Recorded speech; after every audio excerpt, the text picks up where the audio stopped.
T1 News.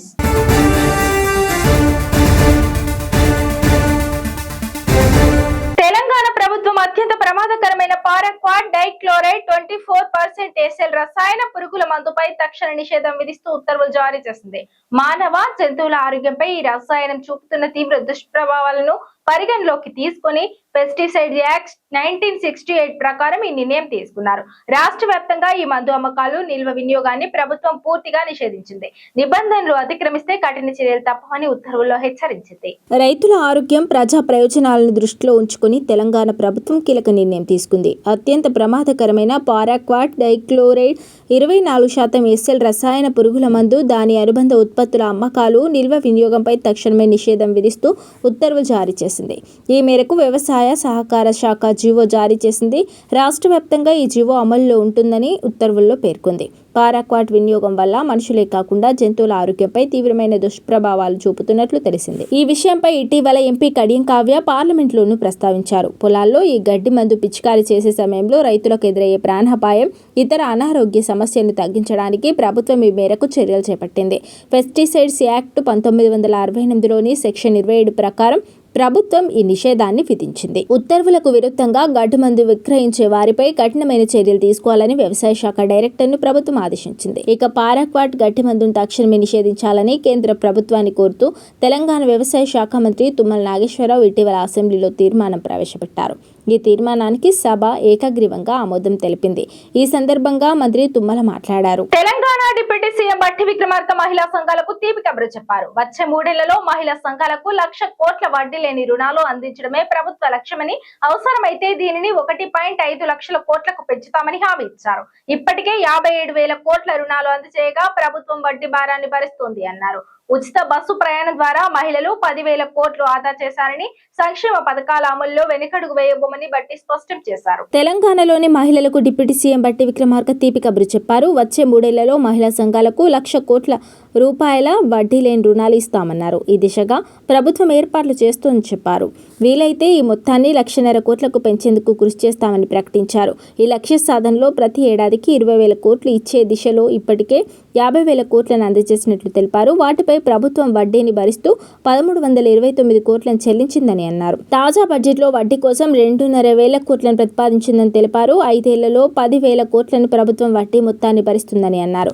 సెక్రటేరియట్లో జరిగిన ప్రత్యేక కార్యక్రమంలో మంత్రులు పొన్నం ప్రభాకర్, సీతక్కతో కలిసి బట్టి విక్రమార్క మీడియాతో మాట్లాడారు. రుణ పునర్వ్యవస్థీకరణ ఏ రాష్ట్రానికైనా ఆర్థిక క్రమశిక్షణ అనేది అభివృద్ధికి మూలాధారం. రాబడికి మించి చేసే అప్పులు ఆ ఆర్థిక వ్యవస్థ మనుగడనే ప్రశ్నార్థకం చేస్తాయి. గత ప్రభుత్వ హయాంలో పరిమితులకు మించి చేసిన అప్పుల కారణంగా రాష్ట్ర ఆర్థిక వ్యవస్థపై తీవ్ర భారం పడింది. ఈ తప్పిదాన్ని సరిదిద్దేందుకు గత ప్రభుత్వం అధిక వడ్డీకి తెచ్చిన రూపాయలు 25,612 కోట్ల రుణాలను తక్కువ వడ్డీకి పునర్వ్యవస్థీకరించింది అని చెప్పడానికి సంతోషిస్తున్నాం. అంతేకాకుండా రుణ చెల్లింపుల వ్యవధిని పెంచి అసలు చెల్లించాల్సిన కాలాన్ని 20 నుంచి 39 సంవత్సరాలకి పొడిగించింది. ఈ రుణ పునర్వ్యవస్థీకరణ ద్వారా 2025-26 నుండి 2031-32 దాకా చెల్లించాల్సిన 34,058 కోట్ల రూపాయల నుంచి 11,915 కోట్లకు తగ్గింది. దీని ద్వారా రాష్ట్రానికి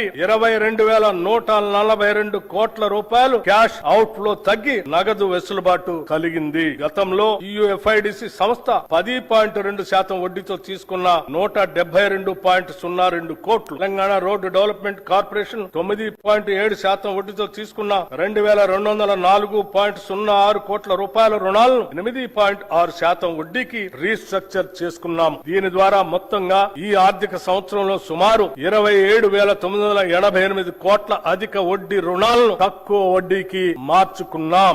కొత్తగా పట్టాదారు పాస్ పుస్తకాలు పొందిన వారికి తెలంగాణ సర్కార్ శుభవార్త చెప్పింది. ఇప్పటి వరకు కొత్త పాస్ బుక్లు వచ్చిన వారికి రైతు భరోసా నిధులు ఇవ్వనున్నట్లు ప్రకటించింది. దీంతో ఇప్పటికి అప్లై చేసుకున్న 62,000 మంది రైతులకు లబ్ధి చేకూరనుంది.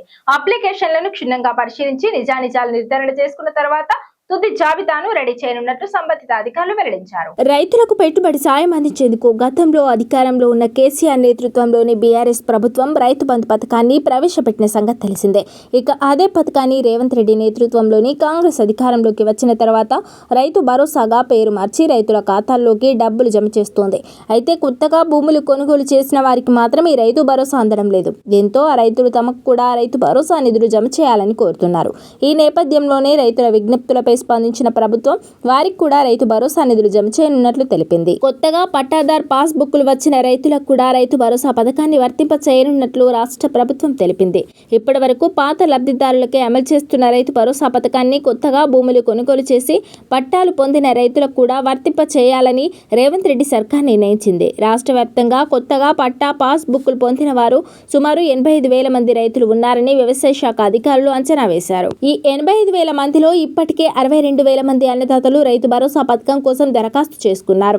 ప్రస్తుతం వ్యవసాయ శాఖ ఈ దరఖాస్తును క్షుణ్ణంగా పరిశీలన చేస్తోంది.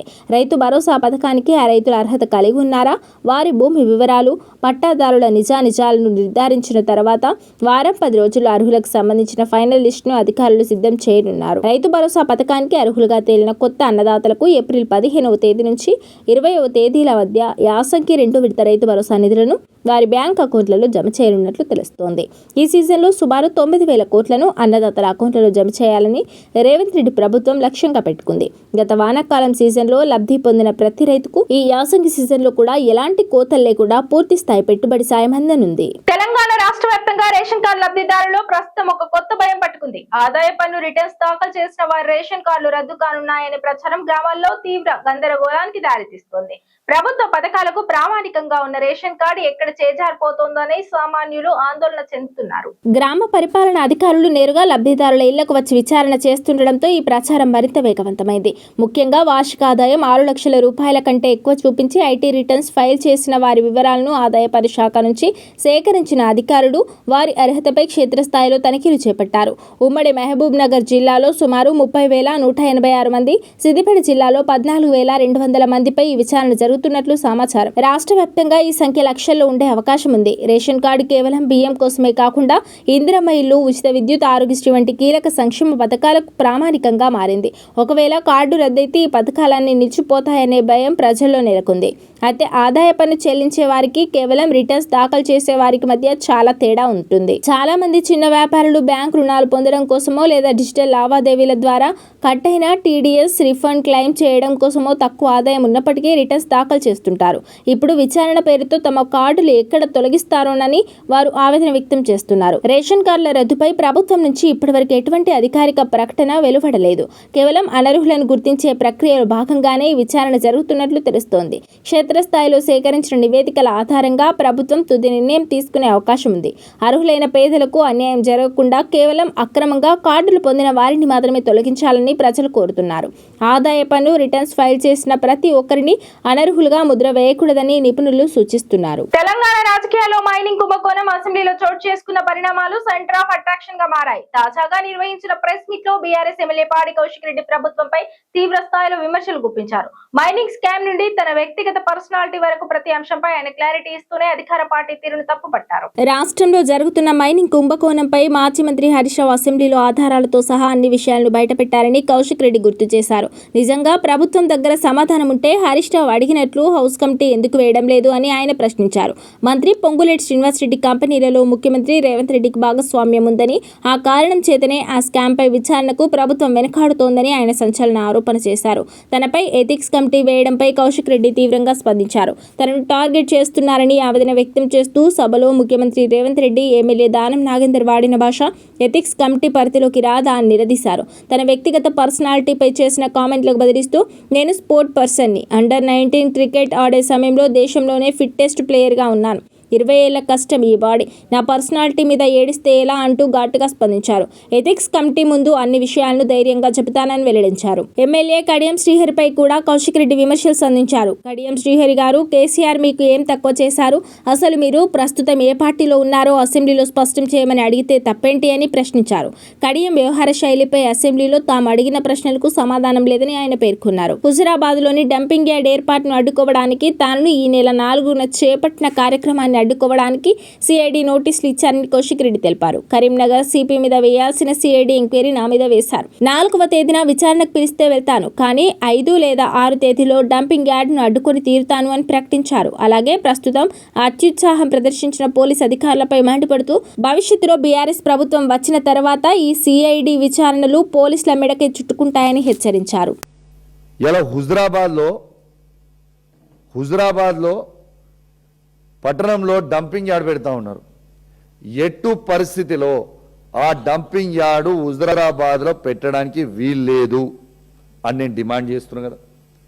అసెంబ్లీ సాక్షిగా నేను డిమాండ్ చేసిన. ఏప్రిల్ 4th నాడు నేను ఈ డంపింగ్ యార్డ్ మీద హుజురాబాద్లో పెద్ద ఎత్తున ప్రోగ్రాం పెట్టుకుందామని నేను ప్లాన్ చేసుకుంటే నాకు సిఐడి నోటీసులు పంపిస్తారు. 4th రోజు నువ్వు ఖచ్చితంగా ఈ సిఐడి ఆఫీస్కి నువ్వు వచ్చి అటెండ్ కావాలి ఎంక్వైరీ. ఎందుకు హుజురాబాద్లో మా డంపింగ్ యార్డ్ వద్దు అని నేను పోరాటం చేయొద్దా? నేను ఆడ పోరాటం చేస్తా అని అనుకోగానే నాకు సిఐడి నోటీసులు ఇస్తారా? 4th కాకపోతే 5th ఇవ్వాల్సింది, 6th. 4th రోజు నా ప్రోగ్రామ్ ఆడ డంపింగ్ యార్డ్ కింద ఉంది కాబట్టి సిఐడి నోటీస్ 4th ఇస్తావు. సరే 4th నువ్వు ఇచ్చినావు, నేను వస్తా, చట్టాన్ని గౌరవిస్తా కావచ్చు. నేను 5th రోజు, 6th రోజు, 7th రోజు పెట్టుకుంటా. ఎట్లా ఆపగలుగుతావు? మీరు హైదరాబాద్ లో ఉంటున్నారా? ప్రాపర్టీ ట్యాక్స్ కట్టాలనుకుంటున్నారా? ప్రాపర్టీ ట్యాక్స్ చెల్లించేందుకు ప్రభుత్వ కార్యాలయ చుట్టూ తిరుగుతున్నారా? అయితే మీకు good news. Just QR code scan చేసి ప్రాపర్టీ ట్యాక్స్ సులువుగా చెల్లించవచ్చు. డెబిట్, క్రెడిట్ కార్డుల ద్వారా ఆన్లైన్ లో చెల్లించవచ్చు. ప్రజలు సులభంగా వేగంగా చెల్లింపులు చేయవచ్చు. ఈ మేరకు పేటీఎం తో జిహెచ్ఎంసీ భాగస్వామ్యం కుదుర్చుకుంది. దీంతో పేటీఎం అప్లికేషన్ ద్వారా ప్రజలు ప్రాపర్టీ ట్యాక్స్ ఈజీగా చెల్లించే సౌకర్యం అందుబాటులోకి వచ్చింది. జిహెచ్ఎంసీ భాగస్వామ్యంతో పేటీఎం నగరంలో 400కు పైగా కార్డు మెషిన్లను ఏర్పాటు చేసింది. వీటిని ఉపయోగించి QR కోడ్ స్కాన్ చేయడం ద్వారా ప్రాపర్టీ ట్యాక్స్ ఆన్లైన్ ద్వారా చెల్లించవచ్చు. క్రెడిట్, డెబిట్ కార్డుల ద్వారా కూడా చెల్లింపులు జరపవచ్చు. దీంతో ప్రాపర్టీ ట్యాక్స్ చెల్లింపుల్లో వేగం, పారదర్శకత రానుంది. ప్రజాసేవల డిజిటలైజేషన్ ను సాధ్యం చేయడానికి తాము కట్టుబడి ఉన్నాయని పేటీఎం స్పష్టం చేసింది. నగరంలోని ప్రాపర్టీ ట్యాక్స్ వసూలు కేంద్రాలతో పాటు కీలక ప్రదేశాల్లో పేటీఎం ప్రత్యేక కార్డు మిషన్లు అందుబాటులో ఉంటాయి. వీటిని ఉపయోగించి QR కోడ్ల ద్వారా పేమెంట్ చేయవచ్చు. సమీపంలోని కేంద్రాన్ని సందర్శించాక PTIN నెంబర్, ఇతర వివరాలు నమోదు చేసి చెల్లింపు విధానాన్ని ఎంచుకోవాలి. ఇక పేటీఎం అప్లికేషన్, ఆన్లైన్ అప్లికేషన్ ద్వారా కూడా కట్టవచ్చు. ఇక పేటీఎం యాప్ ద్వారా కూడా చేయవచ్చు. పేటీఎం యాప్ ద్వారా చేసేటప్పుడు PTIN నెంబర్ ఎంటర్ చేయాల్సి ఉంటుంది. జిహెచ్ఎంసీ వెబ్సైట్ ద్వారా ఇలా చేయండి. https://www.ghmc.gov.in. వెబ్సైట్ ఓపెన్ చేయండి. ప్రాపర్టీ ట్యాక్స్ చెల్లింపు ఎంచుకోండి. రిజిస్టర్డ్ టెలిఫోన్ నెంబర్, మీ PTIN నెంబర్ ఎంటర్ చేయండి. తమ వివరాలను ధృవీకరించుకోవాలి. UPI, debit, credit card options ఎంచుకొని చెల్లింపులు చేయవచ్చు. తెలంగాణలోని రేషన్ కార్డులకు సంబంధించి కేంద్రం పార్లమెంట్ లో కీలక ప్రకటన చేసింది. ఏకంగా 1.40 లక్షల రేషన్ కార్డులను రద్దు చేసింది. దీంతో వీరికి రేషన్ కట్ అయింది. అర్హత లేకపోయినా రేషన్ పొందుతున్నారనే ఉద్దేశంతో రేషన్ కార్డులు కట్ చేస్తూ నిర్ణయం తీసుకుంది. రేషన్ కార్డులకు సంబంధించి కేంద్ర ప్రభుత్వం కీలక ప్రకటన చేసింది. రేషన్ కార్డులో పారదర్శకత తెచ్చేందుకు కేంద్రం ప్రయత్నాలు చేస్తోంది. కొంతమందికి అర్హత లేకపోయినా రేషన్ కార్డులు పొందుతున్నారు. అక్రమ మార్గంలో రేషన్ కార్డులను పొందుతున్నారు. ఇలాంటి వారిని నివారించి నిజమైన అర్హులకు మాత్రమే లబ్ధి చేకూర్చాలనే ఉద్దేశంతో కేంద్రం చర్యలు చేపట్టింది. అందులో భాగంగా రేషన్ కార్డుల రీవెరిఫికేషన్ చేపట్టి అనర్హులను తొలగిస్తోంది. ఇప్పటి వరకు తెలంగాణలో మొత్తం 1.40 లక్షల మంది రేషన్ కార్డులను రద్దు చేసింది. అనర్హులుగా తేలడంతో వీరికి రేషన్ కార్డు కట్ చేసింది. అటు ఏపీలో 102 రేషన్ కార్డులను రద్దు చేసింది. పార్లమెంట్ లో రేషన్ కార్డుల అంశంపై కేంద్రం ఆహార, ప్రజా పంపిణీ సహాయ మంత్రి నిముబెన్ జయంతిబాయ్ బాంబానియా కీలక ప్రకటన చేశారు. దేశంలో 41 లక్షలకు పైగా అక్రమ రేషన్ కార్డులను తొలగించినట్లు వెల్లడించారు. ఇక దేశంలో 5.51 లక్షల రేషన్ షాపుల్లో ఆధార్, బయోమెట్రిక్ ద్వారా రేషన్ సరుకులను తీసుకునే విధానం ప్రవేశపెట్టామని, దీనివల్ల సరుకుల పంపిణీలో అక్రమాలకు అడ్డుకట్ట పడిందని స్పష్టం చేశారు. GST, కార్పొరేట్ వ్యవహారాలు, జాతీయ రహదారులు, ఇన్కమ్ ట్యాక్స్ శాఖల సమాచారం ఆధారంగా రేషన్ కార్డులను తొలగించినట్లు తెలిపారు. రాజస్థాన్లో అత్యధికంగా 6 లక్షలకు పైగా కార్డులను కట్ చేశారు.